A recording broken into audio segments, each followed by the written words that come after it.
ધારાસભ્ય સહિત તંત્રની ટીમ છે તે સ્થળ પર પહોંચી હતી। 40 જેટલા અસરગ્રસ્ત લોકોનું સ્થળાંતર કરાયું હતું। ક્લોરીનને ડિસ્ટ્રીબ્યુશન કરવામાં આવે છે। જંબુસર આમોદ વિસ્તારમાં ખૂબ જ પ્રમાણમાં વરસાદ પડી રહ્યો છે। ટીડીઓ ધર્મેશ પરમારે સ્થળ નિરીક્ષણ કર્યું હતું। અસરગ્રસ્ત પરિવારોની સ્થિતિનો પણ તાગ મેળવ્યો હતો। આખો વિડીયો જોતા પહેલા હજુ પણ અમારી ચેનલને સબસ્ક્રાઇબ નથી કરી તો યુટ્યુબ પર સબસ્ક્રાઇબ કરો અને ફેસબુક અને ઇન્સ્ટાગ્રામ પર ફોલો કરો।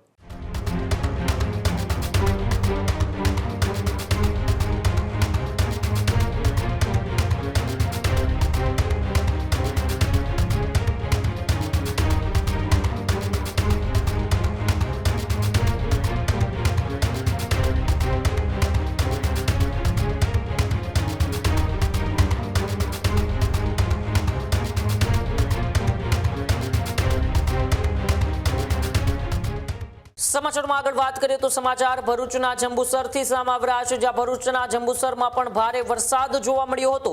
જ્યાં ભરૂચના જંબુસરના કાવા ગામમાં વરસાદી પાણી ભરાયા હતા, ત્યારે નીચાણવાળા વિસ્તારોમાં જળબંબાકારની સ્થિતિ જોવા મળી। જંબુસરના કાવા ગામમાં વરસાદી પાણી ભરાતા લોકોને મુશ્કેલીનો સામનો કરવો પડ્યો। ધારાસભ્ય સહિત તંત્રની ટીમ છે તે સ્થળ પર પહોંચી હતી। 40 જેટલા અસરગ્રસ્ત લોકોનું સ્થળાંતર કરાયું હતું। પ્રાથમિક શાળામાં અસરગ્રસ્તોને આશ્રય પણ અપાયો હતો। નવી વસાહત વિસ્તારમાં કમરસમાં પાણી ભરાતા લોકો મુશ્કેલીમાં મુકાયા। પશુધન સાથે પરિવારો સુરક્ષિત સ્થળે ખસેડાયા। ધારાસભ્યએ અસરગ્રસ્તોની મુલાકાત પણ લીધી, ત્યારે તંત્ર દ્વારા રહેવા, જમવા અને આરોગ્યની પણ વ્યવસ્થા કરવામાં આવી। કાવા ગામમાં વરસાદી સ્થિતિ પર સતત નજર રાખવામાં આવી રહી છે, ત્યારે જંબુસરના કાવા ગામમાં વરસાદી પાણી ભરાતા લોકો છે તે મુશ્કેલીમાં મુકાયા હતા। આરોગ્ય કર્મચારી સાથે કાંબા ગામ में ભારે વરસાદ હોવાથી આવેલ છે। આ વિસ્થાપિત કરેલ દર્દીઓને મુલાકાત લીધેલી છે તથા બધા ગામડોમાં જ્યાં પણ મારો અતિ જોખમી સગર્ભાબેન છે તથા નિયરેસ્ટ જો ઈડીડી છે ઓને લાવવા લઈ જવા માટે 108 માટે તથા બધા જગ્યા ટીમોને આરોગ્યની ટીમો વ્યવસ્થા કરવામાં આવેલ છે તથા ક્લોરીનને ડિસ્ટ્રીબ્યુશન કરવામાં આવે છે। જંબુસર આમોદ વિસ્તારમાં ખૂબ જ પ્રમાણમાં વરસાદ પડી રહ્યો છે। અનેક ગામડાઓ પાણીથી રહેણાંક વિસ્તારમાં ખૂબ જ પ્રમાણમાં પાણી ભરાયું છે।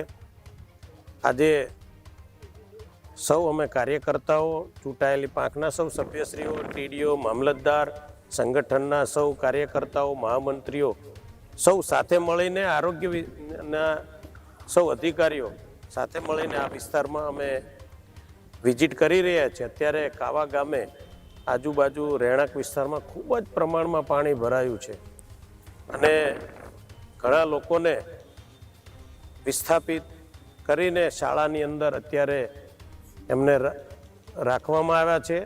એમને જે કાંઈ જરૂરિયાત છે એ પૂરી પાડવામાં આવી રહી છે।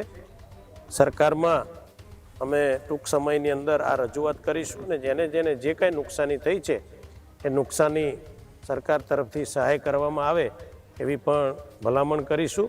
તો આજે મદાફર, કાવા, કુંડળ, મહાપુરા તેમજ ઠાકોર તલાવડીમાં પણ હમણાં ટૂંક સમયમાં અમે જવાના છીએ, ત્યાં પણ વિઝિટ કરવાના છીએ અને સૌ સાથે મળીને આ વિસ્તારમાં બને એટલો વહેલો ને વહેલો આ વિસ્તાર પાણીનો નિકાલ કરી અને પૂર્વવત થાય એવા પ્રકારના સૌ સાથે મળીને પ્રયત્ન કરી રહ્યા છીએ। અસ્તુ ધન્યવાદ। વંદે માતરમ। ભારત માતા કી જય। ત્યારે ભરૂચના જંબુસરના કલક ગામમાં પણ વરસાદી પાણી ભરાયા હતા। નવી નગરીના 60 થી વધુ મકાનોમાં પાણી ઘૂસ્યા હતા, ત્યારે રેડ એલર્ટ વચ્ચે તંત્ર પણ એક્શન મોડમાં આવ્યું હતું। ટીડીઓ ધર્મેશ પરમારે સ્થળ નિરીક્ષણ કર્યું હતું। અસરગ્રસ્ત પરિવારોની સ્થિતિનો પણ તાગ મેળવ્યો હતો। સરપંચ અને તલાટીને સતત તકેદારીની પણ સૂચના આપવામાં આવી, ત્યારે જરૂર પડે તો સ્થળાંતરની તૈયારીઓ છે તે પણ પૂર્ણ કરે। રાહત અને બચાવ માટે તંત્ર છે તે ખડે પગે જોવા મળ્યું।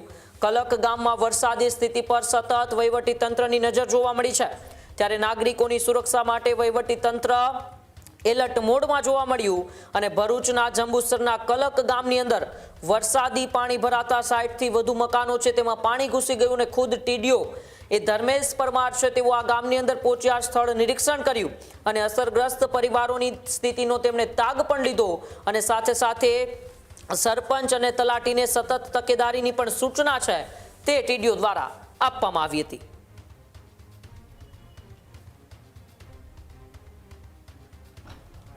હું કલા ગામના સરપંચ ઇન્દ્રવર્ધન લીંબચિયા અને તાલુકા પંચાયતના ટીડીઓ સાહેબ સ્થળ મુલાકાત લેવા માટે આવેલા. એ માટે ગઈ રાતે મુસળધાર વરસાદ પડવાથી નવી નગરીમાં પાણીમાં ભરાવો થયેલ છે અને કોઈ જાતની કોઈ જાનહાનિ કે કોઈ શું નુકસાન છે નથી એ અમે પૂરી માહિતી પ્રાપ્ત કરેલી છે. કોઈ સ્થળાંતર કરાયું એવું કંઈક છે? ને એવું કોઈ સ્થળાંતર કરવામાં આવ્યું નથી. જો વધારે પૂરતું વરસાદ પડે અને પાણીનો ભરાવો થશે તો એનું અમે સ્થળાંતર કરીશું એ અમે પૂરેપૂરી જવાબદારી લઈએ છીએ. ખેડૂત ભાઈઓ છે ખેતરમાં ડ્રોન ઉડાવતા હોય છે ત્યારે આપણે એક પ્રશ્ન સતાવતો હોય છે કે જે આપણે અત્યાર સુધી જીપીએસ ટેકનોલોજીવાળા ડ્રોન વાપર્યા છે જેથી કરીને મોબાઈલ ટાવર છે અથવા તો હાઈ ટેન્શન લાઇન પસાર થતી હોય, કોઈ વૃક્ષો હોય, ત્યારે જે જીપીએસ ટેકનોલોજીવાળા ડ્રોન છે એમાં ટકરાય અને ટ્રેસ થાય છે. પણ એગ્રીવન લાવ્યું છે GNSS ટેકનોલોજી ડ્રોન, જેથી કરીને એ ડ્રોન છે એ કોઈ જગ્યાએ ટકરાય નહીં, પોતાની રીતે જ ડિસિઝન લે છે ને મૂવ થઈ જાય છે. જેથી કરીને GNSS ટેકનોલોજી ડ્રોન છે એ વાપરવાનો આગ્રહ રાખો. ત્યારે જ ન્યૂઝરૂમ ગુજરાતની યુટ્યુબ ચેનલને સબસ્ક્રાઇબ કરો અને ઇન્સ્ટાગ્રામ અને ફેસબુક પર ફોલો કરો. અપડેટ રહો, સત્યની સાથે રહો.